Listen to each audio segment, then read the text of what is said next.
It is pointless to resist.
What's up, everyone? Welcome to another edition of the Starlight Digest, a podcast bringing you line talk and digesting Star Wars topics over 1,000 years.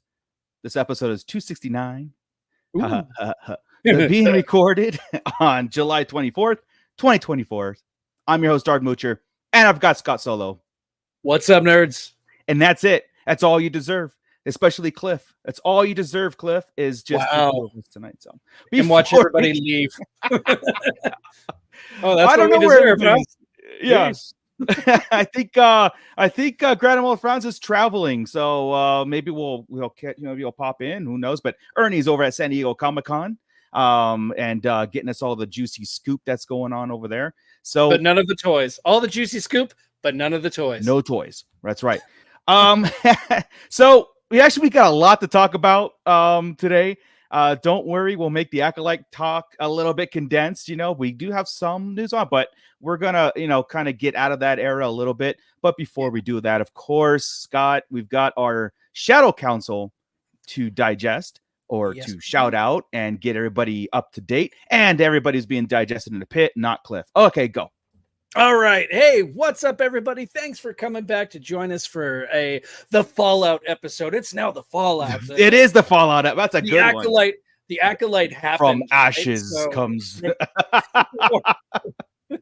or in ashes, everything burned down, and now we're it's a Phoenix Rising. Born out of the ashes of the Acolyte, a podcast. It's like, oh, but then we're getting this. See, then we're getting into sequel territory. No, okay, just.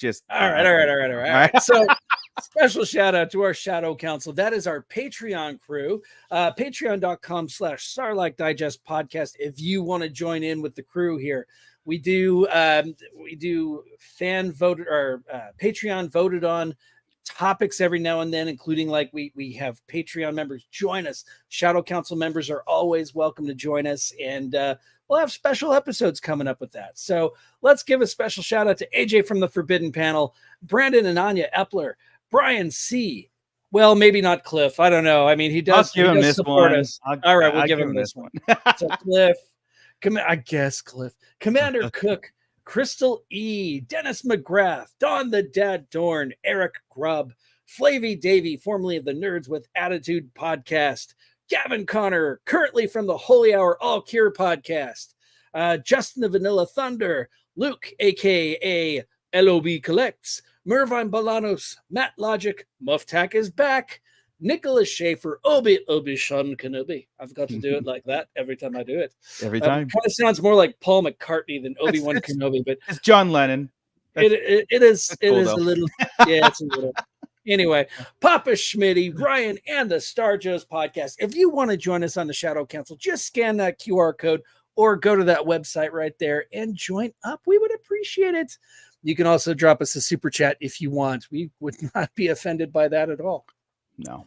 And then right now, at this very moment, being digested for 1,000 years, we've got Commander Bly with his Power of the First.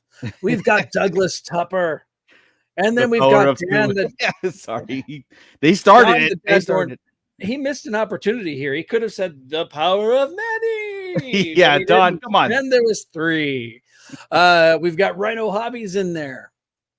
I don't know who this Scott Solo guy is, but we've got Cliff with yeah. Hey, I let it go. I let it go.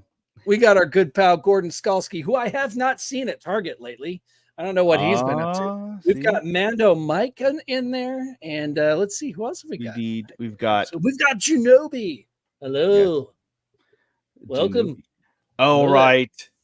So, what do you guys want to get into first? Do you guys want to get the Acolyte stuff out of the way, or do you want to jump into Skeleton Crew? I don't know. What do we want to do? My vote is my vote personally is let's do the Acolyte, get it done, and then clear the palate. Clear the palate. Let everybody take a big old drink of a beer or water or whatever, and then we'll move on from there. Yeah, good idea. It'll be a good segue right into like, okay, we're gonna put that behind us for a little bit. Exactly. Yeah. So Acolyte just finished, of course, and I think I got a chance to really let it sink in and all that stuff. And then I started going onto the internet and seeing not necessarily what everybody else is talking about it, because we already got our thoughts about the show and what. But I don't know if you've seen it in the pit. I don't know if you guys seen it too, but like there's a lot of chatter around the creators and actors and all the things about hey, don't worry. I think what's her name who plays Vernestra? Said something. Worry, Vanessa. Got to explain a lot of things. Come on. So and there was some talk about like, Leslie Headland's interviews coming back around saying like she's got plans to bring it all full circle, complicate all stuff. And to me, that was kind of like, all right, I think it's gonna happen. And I know, and they know too about the how the whirlwind is going to hit the whole scene, but. I just can't at this point. Like if they drop it, then again it's another solo opportunity. Yeah, it's just another example of them doing something and not finishing it and course correcting. And their idea of course correcting. We saw it with Rise of Skywalker, right? The Last Jedi was on a trajectory. It was on a trajectory, and they overcorrected that trajectory, and we ended up with, instead of having Ben Solo or Kylo Ren as the big bad like it should have been, we had Palpatine returning from nowhere, right? Just to kill him. Solo, just to kill him again. Solo, then we had, and everybody gets so mad about the twins and Acolyte taking away from Anakin's moment, and I mean, let's talk about Rise of Skywalker and how they did Anakin's Yeah, moment so there, I mean, right? it's already been taken away at this point. Yeah. So, but and then Solo, you know, with them just dropping it and not Yeah. continuing the story, it sucks. Yeah. And they need to commit. Damn it, keep going. I believe so. And yeah, Cliff, don't worry, she will take acting classes before season 2. Promises. Talk about Finestra. This is a good take, Mando Mike. He says it's best to leave it then to add fuel to the dumpster fire and move on. Okay. Well, that's subjective because obviously our thoughts here on the pit or the Sarlacc wasn't that it was a dumpster fire. It was that, you know, we don't look at things outside what the series presents us in a sense, right? We talk about the series, we talk about good or bad everything that's presented to us, and we put in its place, and we do our things, and we headcanon the twins and Anakin's role and going forward, you know. And a lot of times it's like, all right, that might not be the best, like, awesome story that gets us so excited for Star Wars, but it still worked in its way. That I don't know. I feel like they should do a season 2 to wrap things up, but the adding fuel to the fire, they should kind of withdraw a little bit on the getting too close to that kind of canon breaking stuff, right? If I like if you're gonna use May and Osha's Virgins into Power to propel Anakin's and like the reason why Anakin and then Plagueis using that power, discovering that power and using it to create Anakin in a sense later on.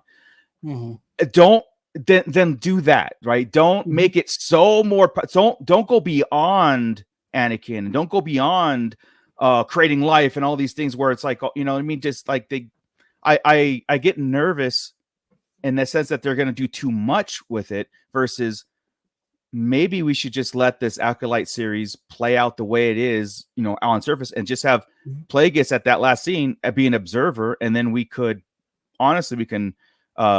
go into a novel or a comic book to have him propel him and Sheev and episode 1. But we could, because I know Headland said that she knows how Palpatine fits into the grand scheme of things, and it's big and it's messy. And I don't think it has to be big and it has to be messy. No, that scares me. I think, I'm like, at this point, don't say that. It's a pretty straightforward. Oh, wow. Yeah, well, it is a bit straightforward. And then I would hope that they get a crate of Plagueis books and just do that. But so How Runner Base has made it. Junobi, thank you so much. Big time super chat. She moved on. I get it. I got my first Lars signed Thrawn Pop. Congratulations. My first double auto Thrawn book and my auto John Jackson Miller Kenobi book. This is Star Wars.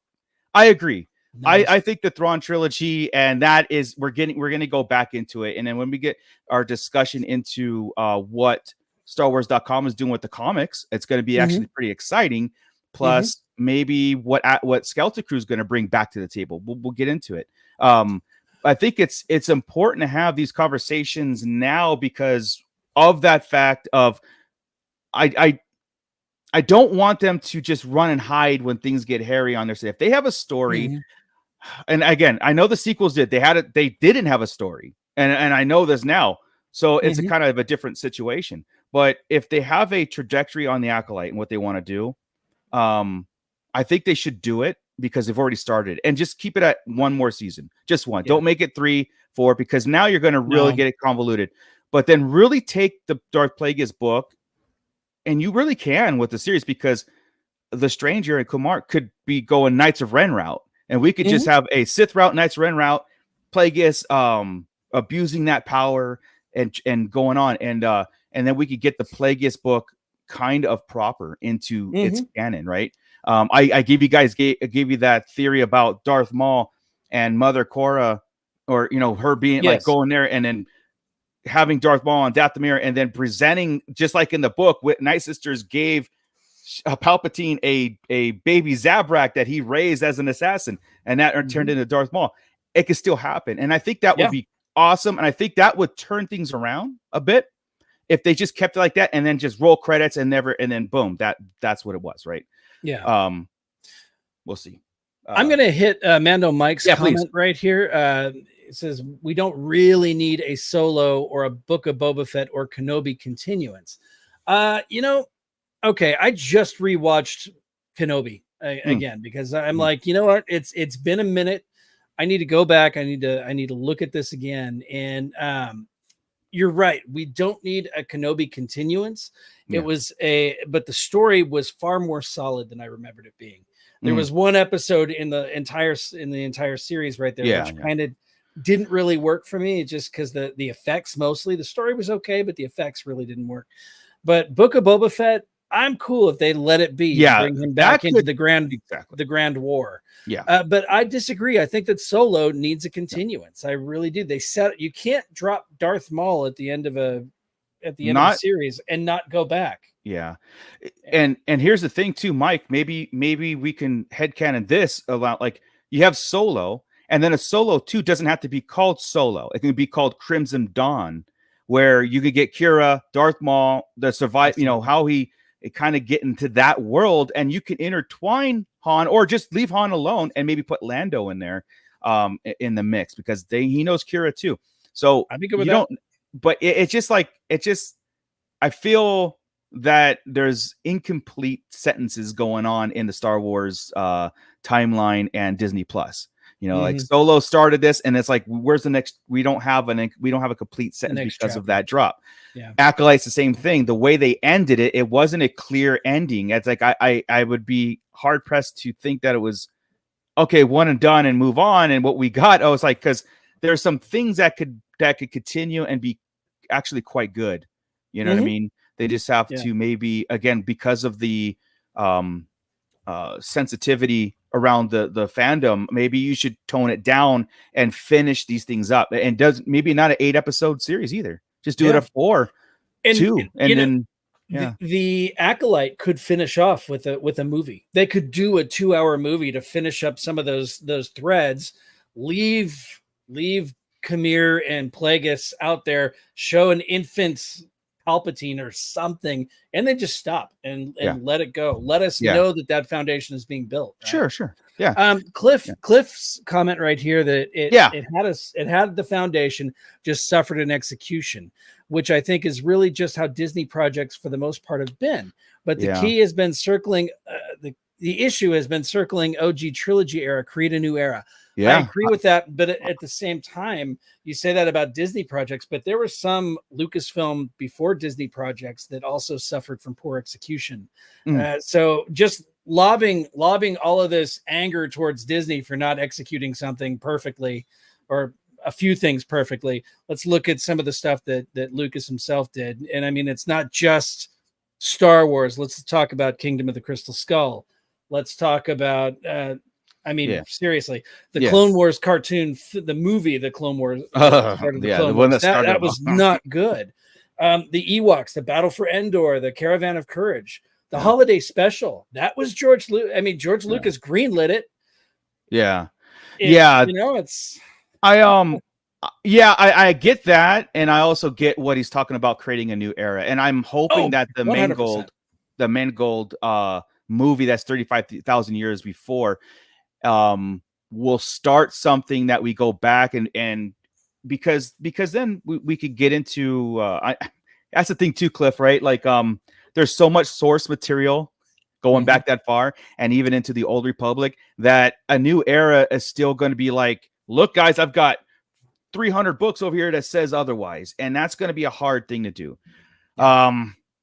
Then they have the opportunity of going in the future with the Rey movie, 15 years, and then propel it 500 years even further of that. And then you have Grogu proper, right? So, I mean, you could do it, and it's just a matter of like where us as fans are going to kind of play in that sandbox without pulling things off the shelf, right? Because a lot of us are very savvy on the EU, and we know it was out there and what was presented. Like just like Julie mentioned, the Thrawn trilogy and stuff. Everything. There's a lot there, Chris it's very close to home for him. So when they don't hit those beats, he gets equally even more mad, frustrated. Yeah. It's a hard thing to start the canon over. Where or let's just put it this way, let's start a timeline over, because in EU canon, it does skew a lot and it does not match up all of it. So you can't consider that all one cohesive and canon. Lucas himself said that none of it counted. Yeah. Even back in the day. Oh yeah, yeah. He counted, said movies. Which, I mean, boom, that's it. Yeah, movies, exactly. And he would. I mean, you know, everybody threw a fit about Ki-Adi-Mundi, but even then, George Lucas didn't give a shit about what came in the comics. I saw a headline on a YouTube channel. It's just like, all right, let me know if this rings true, and even in a pit too. I saw a headline that said, Disney Star Wars isn't the problem, it's the fans that are the problem. Because and I'm gonna just I'm not defending it, and I'm not arguing against it either. So on that point of Ki-Adi-Mundi, right? Yeah. George Lucas didn't care. He even gave Kenner the green light to name all the characters and the figures when they were doing it. It's like, I don't know, Squid Head, Prune Face. But I mean, it wasn't like he thought those out. He was just like, I don't know, it's an X-Wing because it looks like an X. You know what I mean? Yeah. It's like that kind of stuff. And so, yeah, I think George Lucas would have changed Ki-Adi-Mundi's age and stuff and threw him in and whatnot.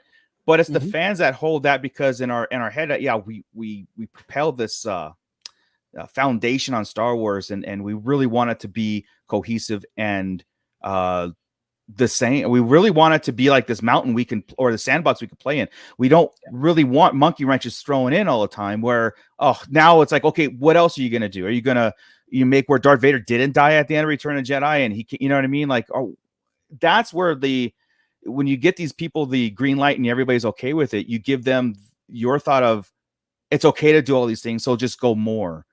And I think some of the backlash is justified in that fact, where the fandom is holding these, Disney and Lucasfilm accountable, saying, look, this isn't just a movie. This isn't just a series. It's not just an IP to us. We're your base.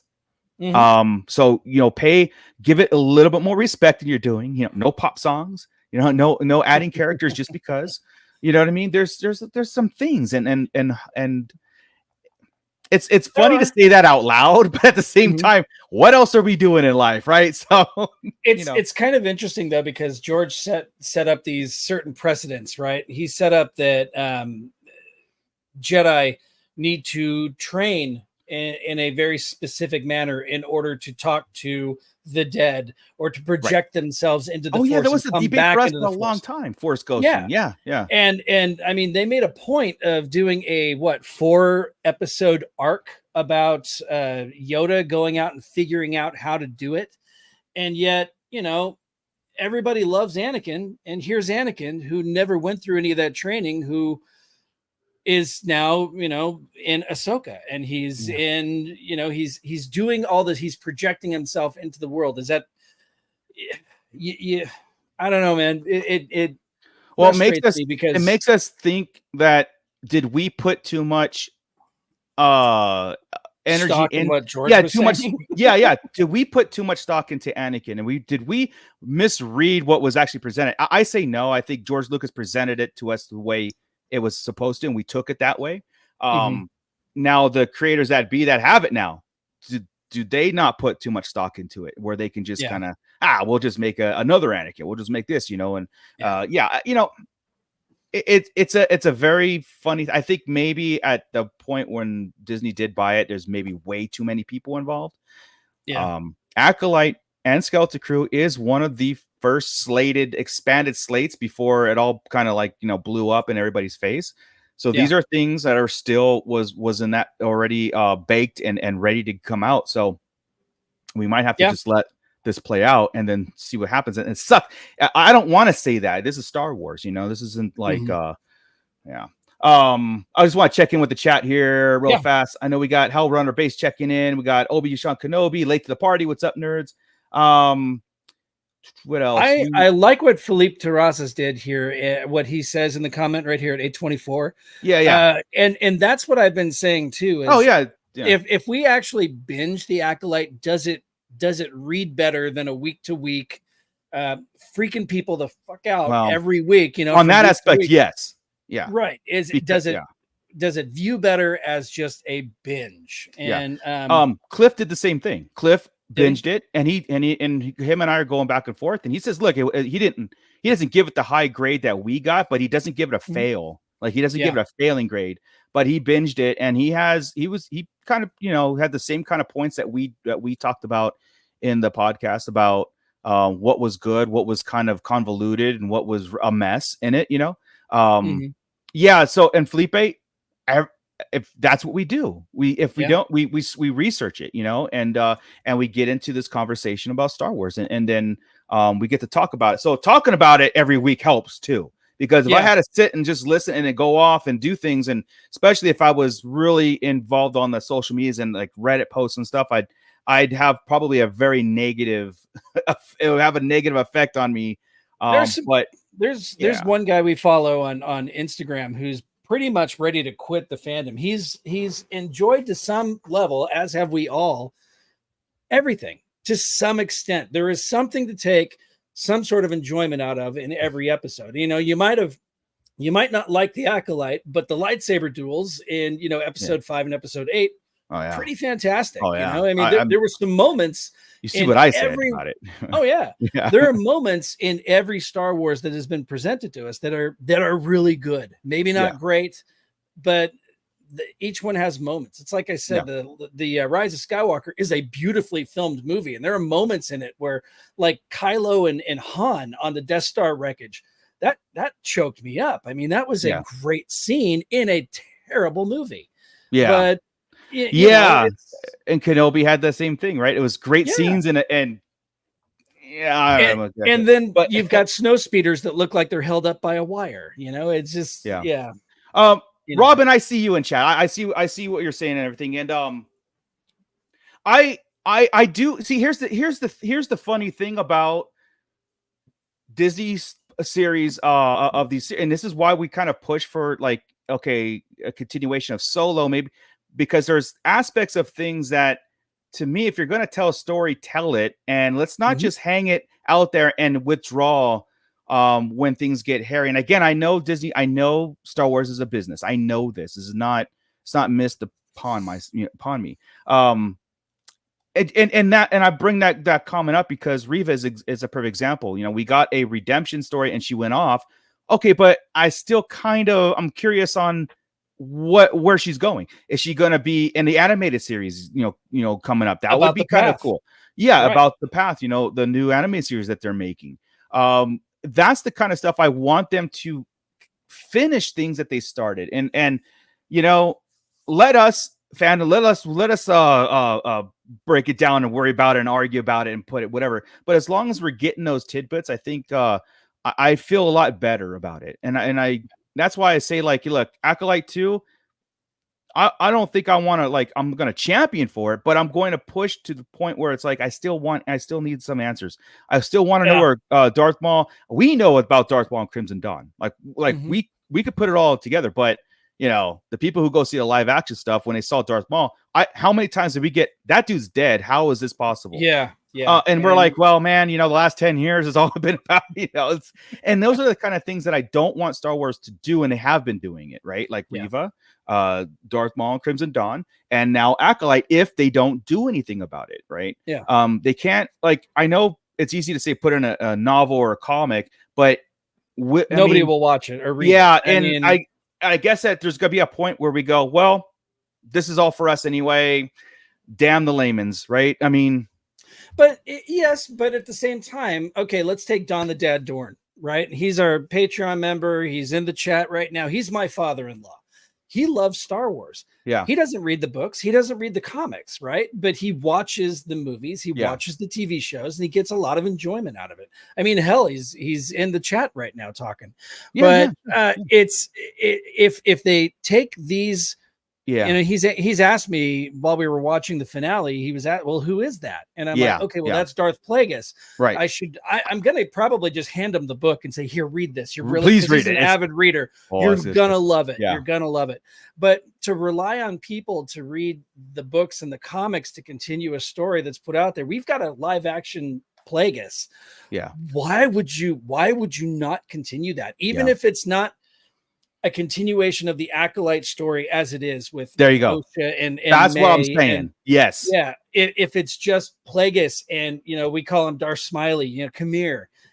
Khmer was badass. If we get Khmer and Plagueis, and sure, Osha's like his acolyte now, so she could be a Sith assassin. Yeah, whatever, but you can't just drop it. Just don't drop it. Yeah, like I said, don't drop it. We'll deal with it. We'll deal with it. Yeah. So, but I do agree overall. I do agree getting into a different era does help. And perfect example is kind of okay.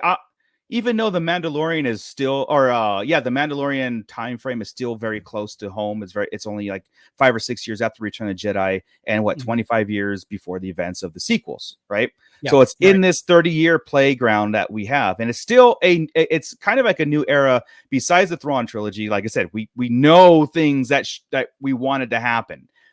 Things are just too late in the world. I mean, George Lucas had a chance to make 7, 8, 9. He didn't.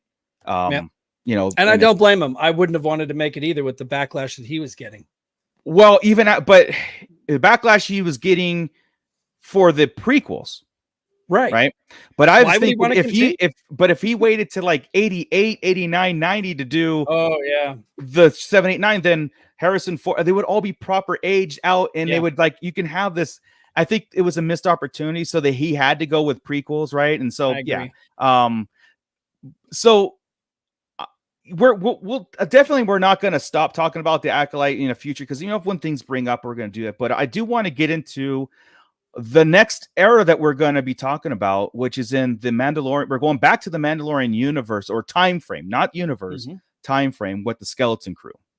I don't, again, we're still kind of too close to home, but this show promises to kind of go out there and do the side. It's like a side quest storyline.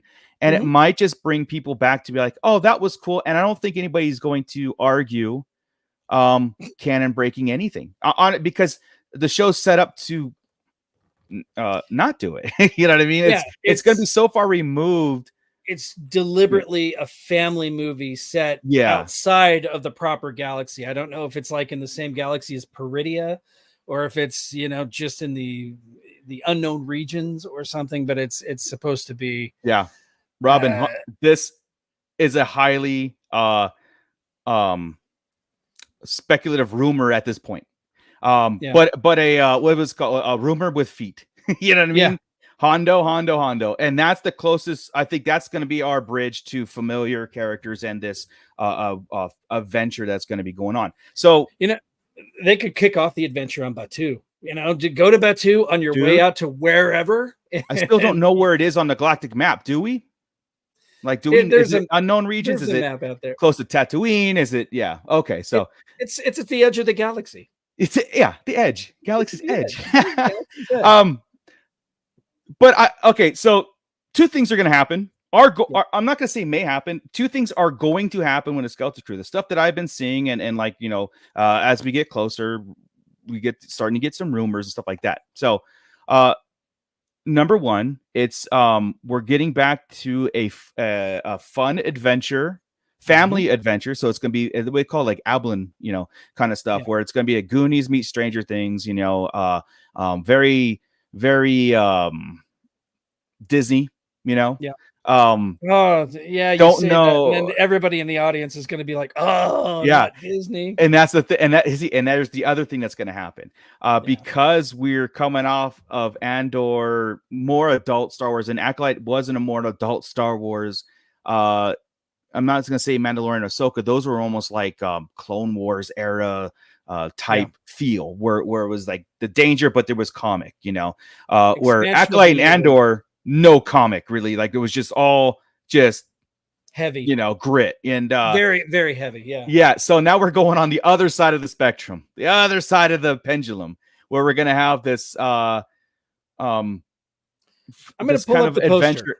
Yeah, pull up the poster, please. Yeah, do it. And because there's so this poster dropped last week, and it's been making its rounds, and so it's promising to be a kid's adventure. And we don't know if there's that robot dude is a bad guy, good guy. He does have a red eye. Red eyes always mean bad, right? So bad. But my eyes go immediately to the 2 skulls. All right. what is that about? Why is that there? Is that just a general like, okay, there's this adventure with danger, so we're throwing in these skulls, right? And Yeah. I don't know.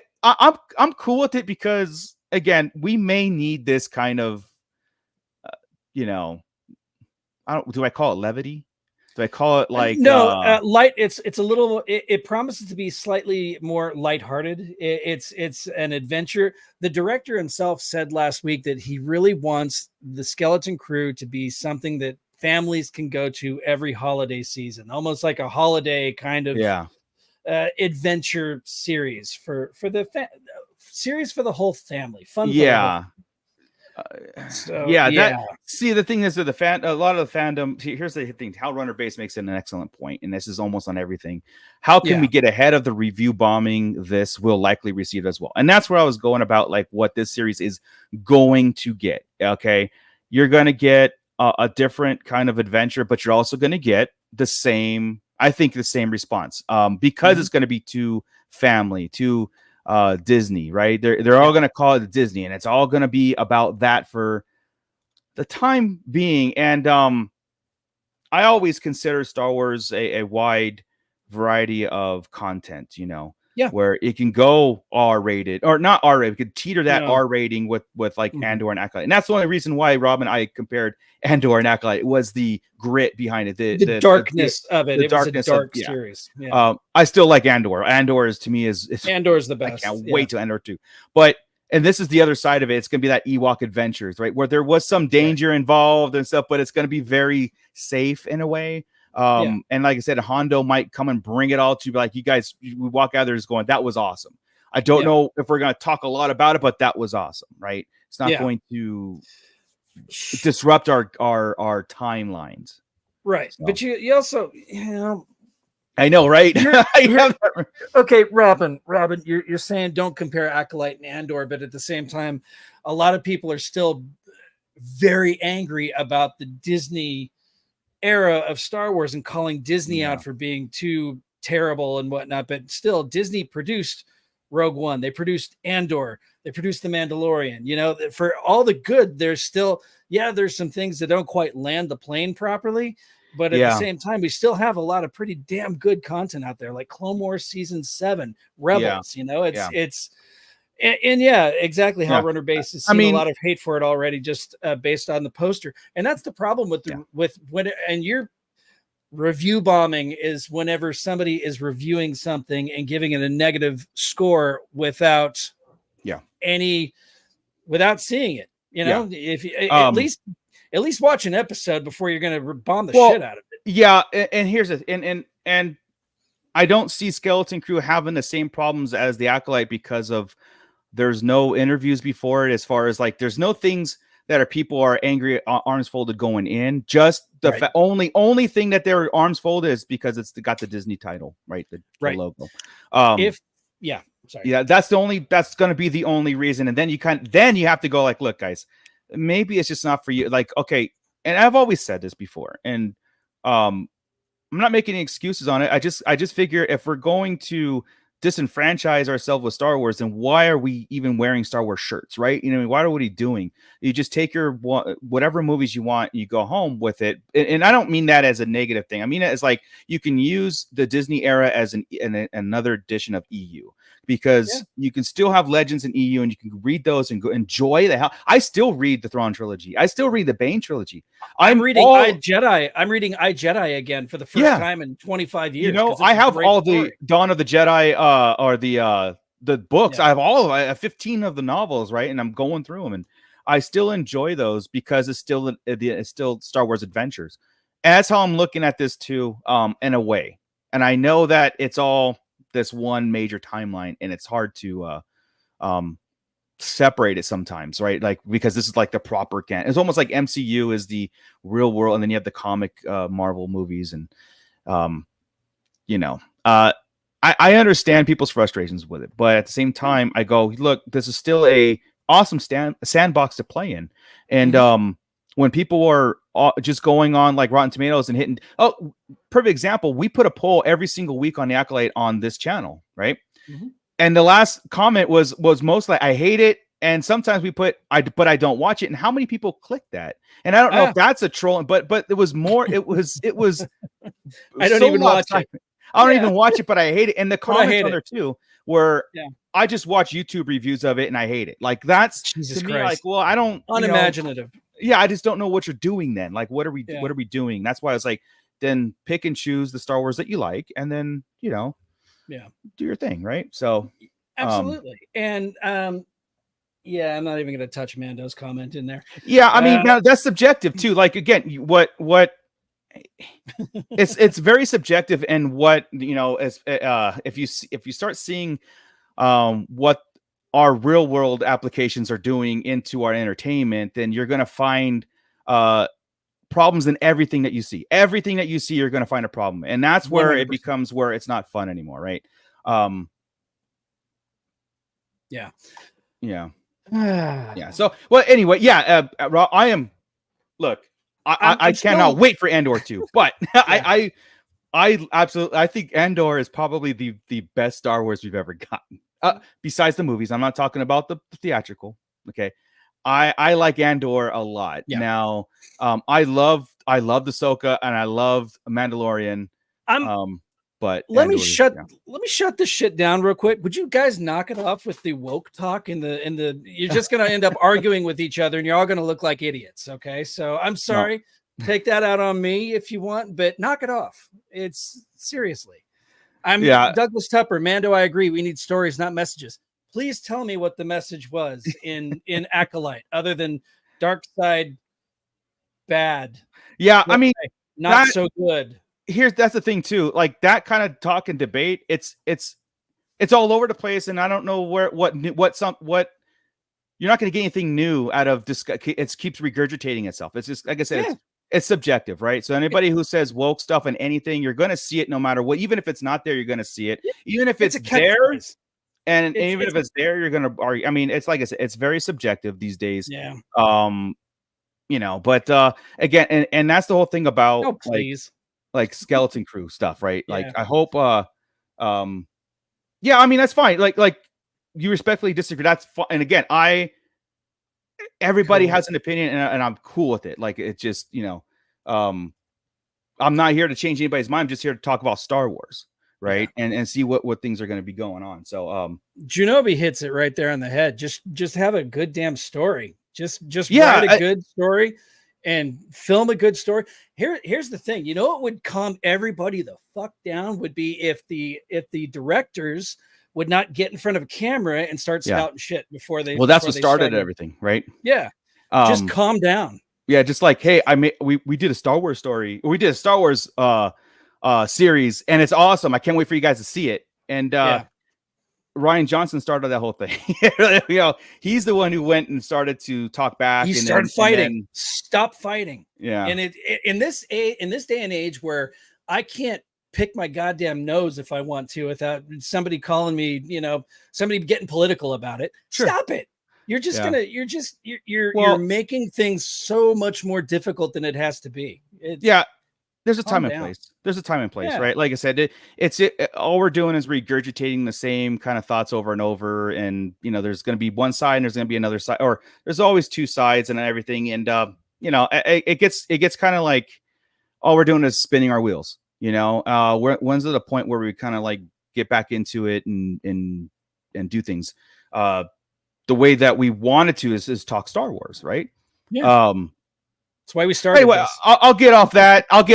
And but D23 is coming up next month. We got Comic-Con this weekend. I don't think we're getting anything Star Wars out of Comic-Con. No, you don't think so? I don't think so. I don't think anything as far as like series or movies or anything like that. We get toys. We get a lot of toy. D23 would be a great opportunity to showcase some sort of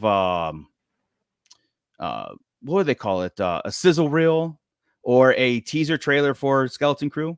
That would be awesome. Oh, or it might not even be till September, October, because I don't know when Skeleton's coming out. It's not even like promised at 2024. Everybody's speculating, and all the signals are pointing to this year. Star Wars Outlaws. I'm playing it.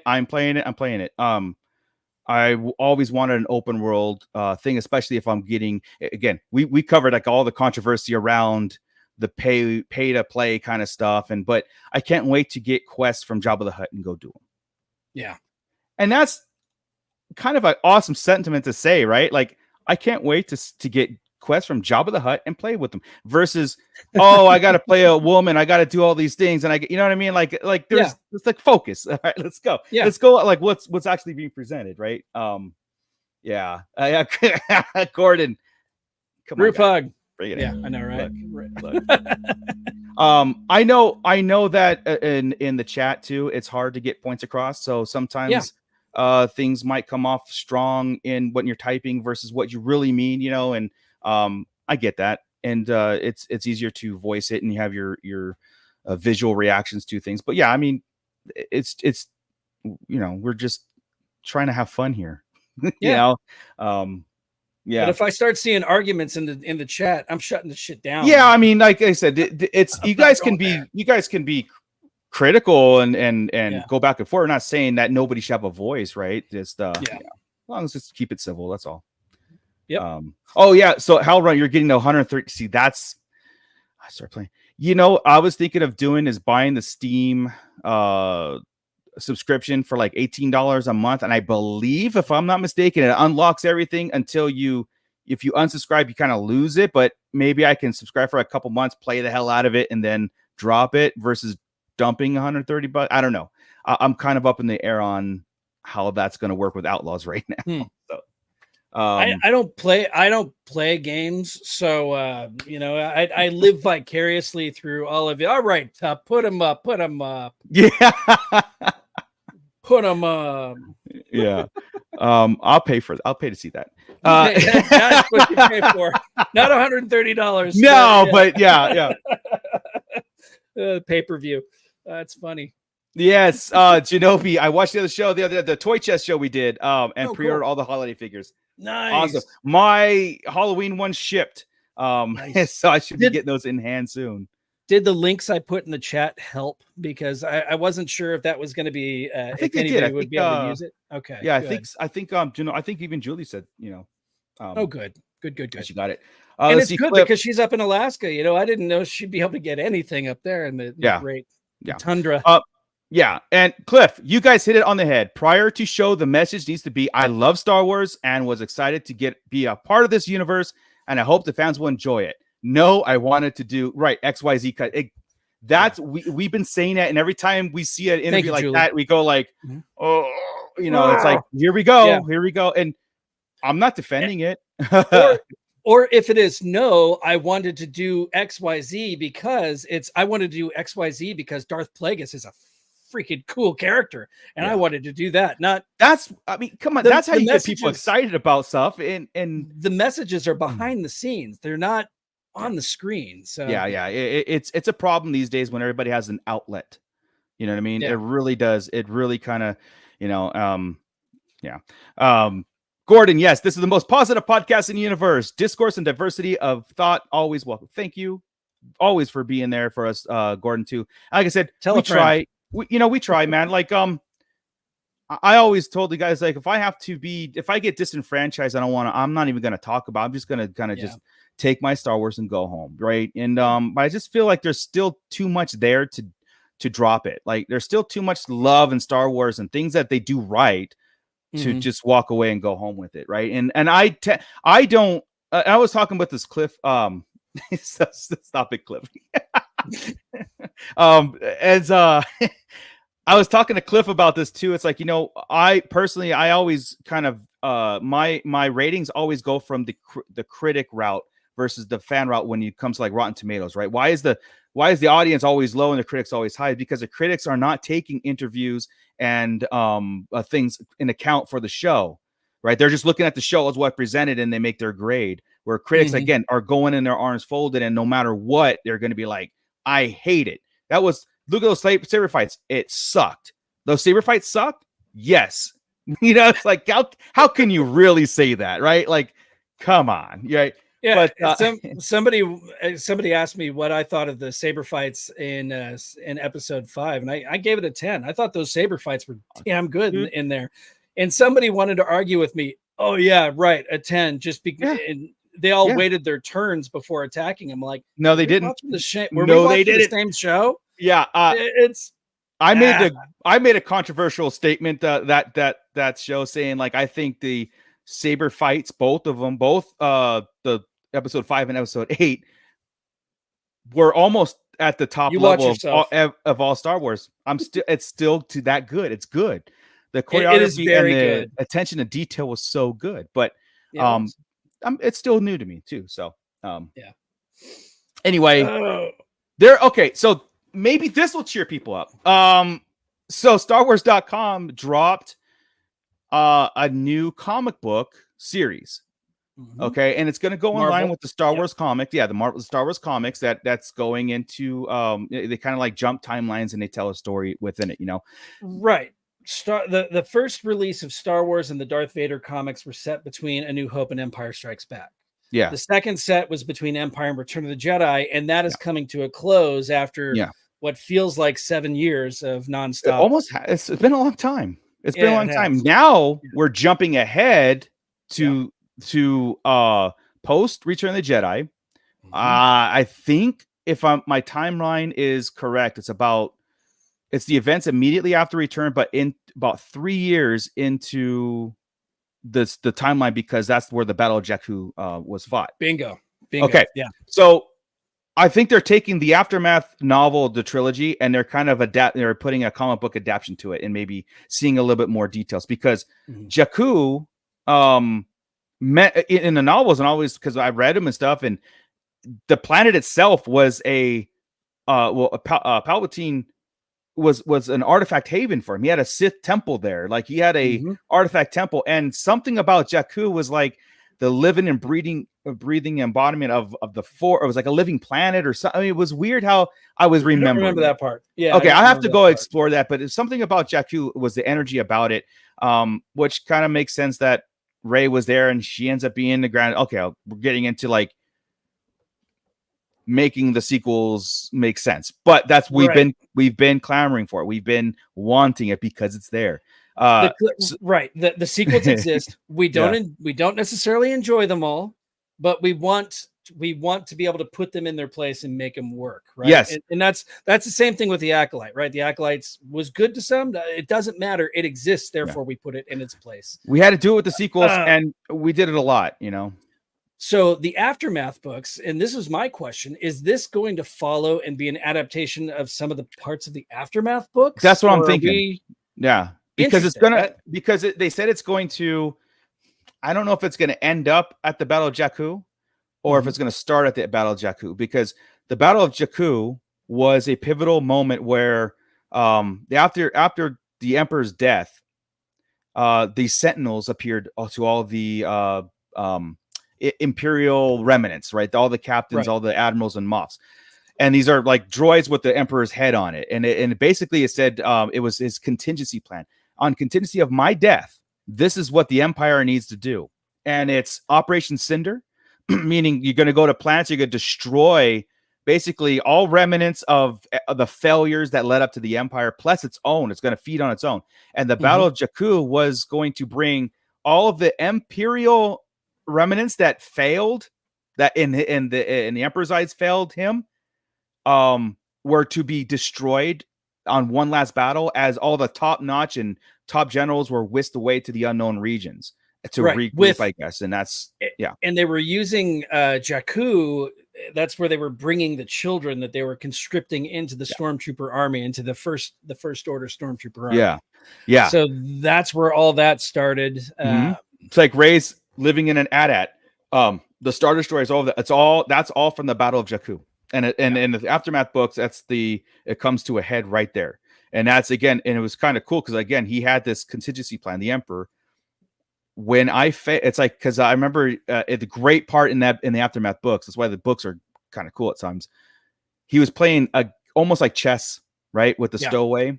And he was saying, what happens when the king dies? You know what I mean? And the kid said, you get another king. And he said, no. You kill everybody who will let the king die. You kill them. and that's because that was their failure, and that was the contingency plan upon his death. So he died in the Return of the Jedi, and then that was presented. So the Mandalorian has hints of it, like Operation Cinder. Migs Mayfield's main story was Operation Cinder and how he survived that, and he got his revenge, right? And it's all, so the comic's going to be cool, man. Like I think I'm playing that a little bit, and it'll make me revisit the Aftermath books. I will. I've been because I get the Marvel app. I've got the Marvel app, so I don't have to go, because our local comic book stores up here are non-existent or just suck out. Yeah.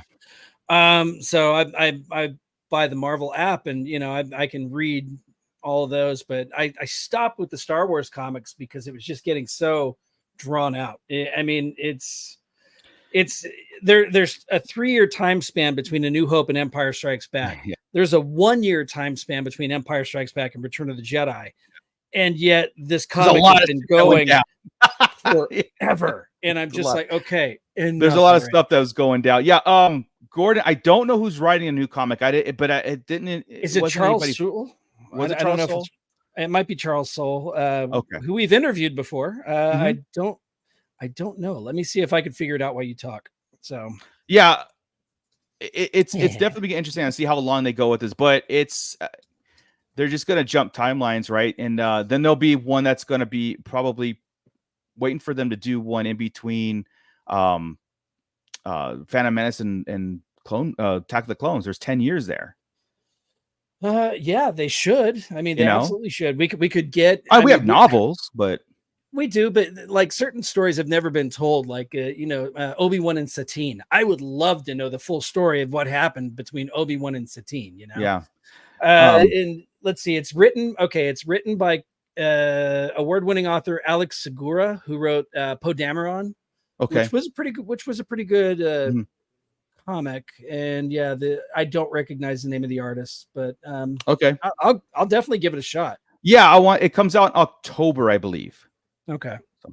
Fig Fury checking in. What's up, Fig Fury? It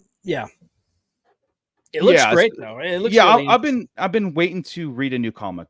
I read the Dark Droids. It was okay. It was all right. It was it was like a fun little adventure. Meant really nothing. Just kind of cool cameos and stuff. That was the last Star Wars comics I was into. The novels I haven't read anything in a long time. I did want to revisit Master and Apprentice. I did want to I did revisit like Dooku. I revisited Dark Disciple, you know what I mean, because it was relevant, to Bad Batch and all that stuff, right? So I've got some covers of, I think, issues 1 through 4 that I can share here, so we can all see what these Jakku comics look like. In the meantime, Genobi, does D23 have book panels or comic panels? I don't think they do books and comics.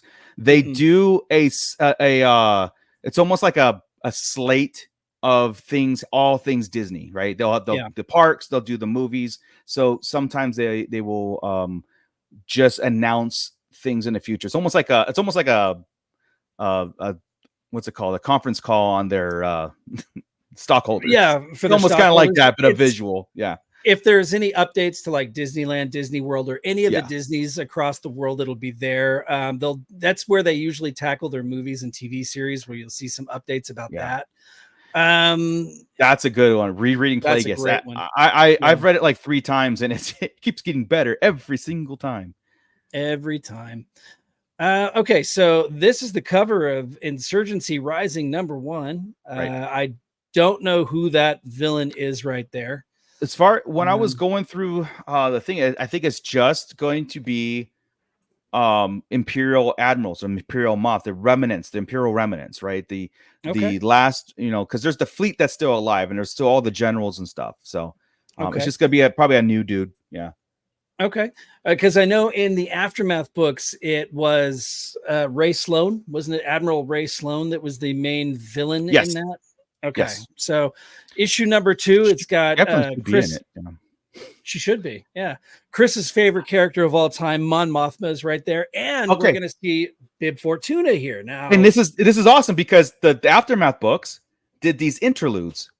So as you're, because catching you up on the universe in general versus the main story, so it'd be going through what the Empire's doing, plus we see Luke and Han. They weren't really in it. I mean Han and Chewie a little bit, but they were going through what the rebellion was doing, the Emperor's doing, and contingency plan. Then it would like break off and do like Cobb Vanth. Cobb Vanth was introduced in the Aftermath book, and it would tell him how he gained the Boba Fett armor, or how he saw it in a sandcrawler, right? So they use things like that. That's why I hope now we're gonna get a visual kind of series going on with the Aftermath book. So that's what it looks like. But Bib Fortuna is cool, and I heard that we even might get how Max Rebo escaped the barge too. Yeah, I heard that might be a Max Rebo one there too. That's cool. Issue number 3. Definite read for us to bring to the pit. Yeah, absolutely. We will read this. It'll probably be about a month behind, but we'll read it. Interesting looking Admiral's outfit there. That's kind of cool. Almost looks like a or a Grand Moff, possibly. Maybe Grand Admiral. I don't, like I said, from the Aftermath, I don't recognize a lot. So maybe it's gonna be like a different angle from that, which would be cool, right?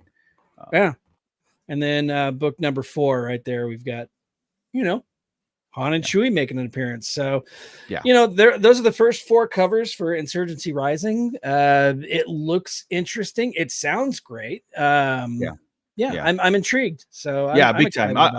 I want to get there, and we'll have to go to a comic book store. We'll have to find one. Genobi Moocher, was the book called Darth Maul Shadowhunter that I mentioned earlier? No.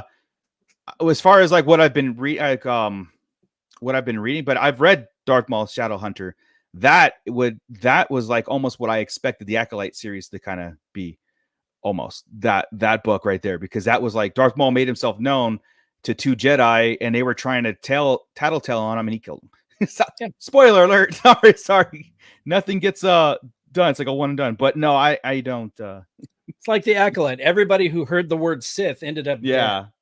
So. Yeah, Mando, that's the thing. We need a side arc on how Bib Fortuna got so fat. Even in that drawing, he's fatter than what he did. A little bit.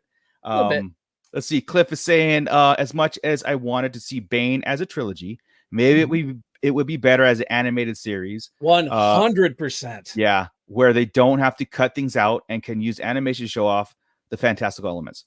Cliff, I'm agreeing with you on that, and then I'm also trying to I'm leaning into Old Republic being an animated ongoing animated series too, because again, how Cliff knows this, and how the worlds are so vast, it would be a $200 million series seasons on Old Republic stuff, and I don't know if they have faith to go that far back. I say yes, because you can really tell a brand new Star Wars story and get, like I said, with Darth, especially if you just take Darth Revan's story. But I have that same fear that Cliff has, that are they going to do it proper, because there's so much source material? Are they going to use it, or are they going to make their own? So you can do a lot with the what they call the volume. You could do a lot with the volume, but even then, a lot of it. I mean, just look at Kenobi whenever he storms, the Inquisitor's palace, and it's or fortress. It all looks like it's a soundstage. Like it looks fake. Yeah. So. Yeah, it does. Like I said, you got to put a little more effort into it, right? Yeah. Fig Fury, being California fellows, any plans on checking out San Diego Comic-Con this year? Not physically, not this year anyway, but we are actually going to be doing a live stream on Friday. It's going to be a toy chest live stream. So we're going to, it's going to be everything that's happening around Comic-Con. All right. So everybody that we're checking out, we're doing a crossover live stream starting here at 6:00 Friday, toy chest, and we're bringing it's all San Diego Comic-Con coverage, and then we're going from 6 to 7, and then from 7 to 8 we're jumping over to the Shadow Nose Network to finish another hour there. So a 2-hour live stream, cross networks, and I it's have going a to be graphic awesome for it somewhere. Yeah, it's on the toy chest. It's on the toy chest one. But but if you hit that bell notification and like and subscribe, you will get notified of that. But so expect that coming out this Friday. So I'm actually excited to jump into that, because I haven't been to Comic-Con in a long time. And if you haven't checked out the Shadow Nose Network, they're a really cool group of guys. just really enthusiastic about all things toys and Star Wars, and they've become huge champions of us out of nowhere. I'm like, okay, cool. I like getting all this support. It's great. So Yeah, they're good guys.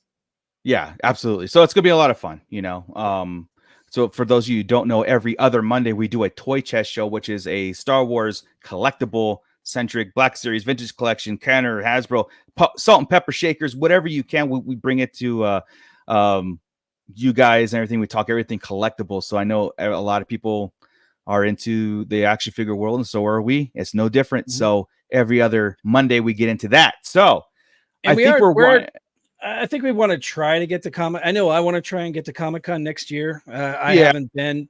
There's some plans.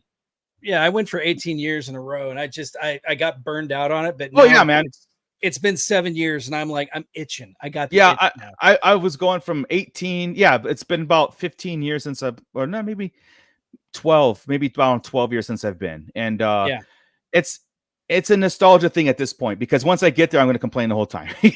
So it's just not fun when there's that many people and it's that expensive and everything. So, but we're going to get into a lot of cool San Diego Comic-Con talk this Friday too, because there are some rumors that next year might be the last year at San Diego. We'll see. They'll never let it out there. Well, this one's got some feet. This one's got legs too. Because there's some controversial things that San Diego's doing that might drive Comic-Con away, and we'll see. We're going to talk about it. It's going to be like Idaho. No, it's going to be closer than you think. Okay. Closer than you think. Victorville? No. the Victorville Comic-Con. All right. We've got land. Yeah, we do. That's about it. That's it. God, could you imagine? Anyway. Yeah. Anyway, guys, we're going to wind this down. Of course, we'll do this next week because as things progress and we get closer to getting more things dropped in our laps, we're going to present it and talk about it. So Apple Valley Comic-Con, that would be they tried that one. They tried something like that a couple years ago. It was not right. It wasn't, because what they ended up doing was they got the 501st to show up, but they didn't put the 501st anywhere where they were visible to the public. So nobody knew it was happening. You just had a bunch of stormtroopers walking around in circles, and they eventually left. Yeah, it wasn't. Yeah. Not good. Something like that could grow to a place. I mean, there's a lot of people up here, so that'd be kind of fun. It would be. Yeah. All right, guys. Well, sorry, Fig Fury. I didn't mean to insult Idaho. Yeah. I meant Georgia. I don't know. Oh, well, there you go. You just Now I pissed Alaska. Oh, sorry, Genobi. What's the Tyrone King checking in? What's the San Diego Comic-Con vintage collection figure going to be? I don't know. No idea, man. I've heard nothing. I did see a Hasbro booth, but I didn't get any news as far as figures there. No, they're staying true. Yeah. Hasbro's staying true to G.I. Joe Classified has taken center stage. Mm-hmm. I think all we're gonna get is, I think Saturday or Friday might be the panel Hasbro has. That's why we're doing our show. We should have news, so tune into Toy Chest on Friday, special Toy Chest for San Diego Comic-Con, because we're going to break down whatever they present to us during their panel, and then they should have it downstairs after that. Yeah, hopefully. And I'm sure it's going to be like the HasLab, the new Joe HasLab they're talking about. Yeah. It's going to be. It's already got the display out there at the display there. Yeah. It's the Cobra Rattler. It's the worst kept secret since the Cantina. Yeah. So it's seriously, it's. Yeah. I would love it, but it's just too big. Yeah. And no, I'm not going to put it behind me. You got 45 days to figure it out. So you got 45 days to back it, Scott. I'm good. We'll work on it. I'll come over and enjoy your Rattler. We'll work.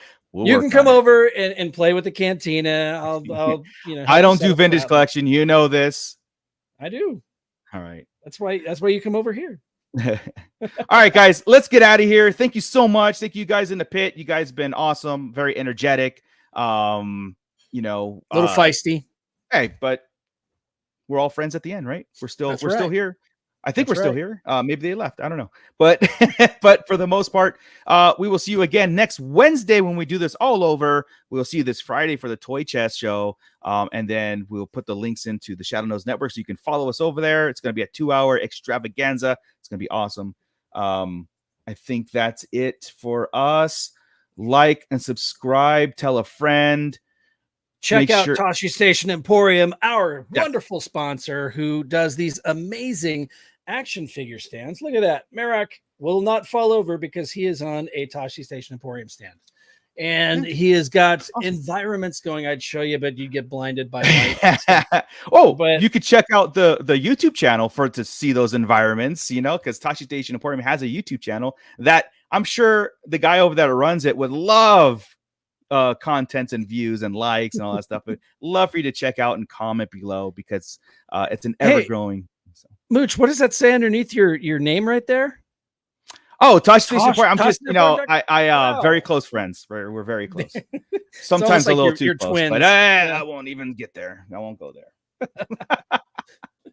But yeah, check us out on we've got our shorts going on YouTube here where I do the 1-minute toy reviews. We've got our TikTok channel, which has those same toy reviews. You get advanced looks there. You've also got, let me see, our Twitter account. You've got I'm just going to say InDesign. That's the design software. We've got our Instagram account. You can check us out there on Instagram. We've got our Sarlacc Digest podcast presents the Star Wars community on Facebook. So join up there. We also have a brand new Discord channel, and the link should be down below. Check that out if you want to continue the conversation on Discord. Also check out Ernie's show, the Fallen Fett Chronicles, where he goes weekly and talks about all the things that Ernie talks about, from toys to conspiracy theories, back and forth, how dogs and cats live together. It's mass hysteria. So check that out. And yeah, I can't say enough about Tashi Station Emporium. Please, please, please get some stands for your figures. You won't be disappointed. Thank you. Thank you. And Mando Mike says the guy that runs that is kind of hot too. So just saying. Yeah, a little furry, little too furry for my taste, but yeah. As long as you don't get up and walk around, please. The camera cuts off right here, so it's good. Cliff coming soon. Hey man, we got to keep the lights on somehow. I don't know if that's gonna keep them on, but you might. In fact, that's what it is. It's a room with lights off is going to be the only fans. There you go. There you go. How many dad bods can you put up with in one? I heard it's a thing, but I will put that to the test. So, all right, guys. Thank you so much. Star Wars is forever. With that, Scott. Keep it nerdy, everybody. Bye-bye. This is Grand Admiral Thrawn. You are listening to the Sarlacc Digest. What a fascinating play on words.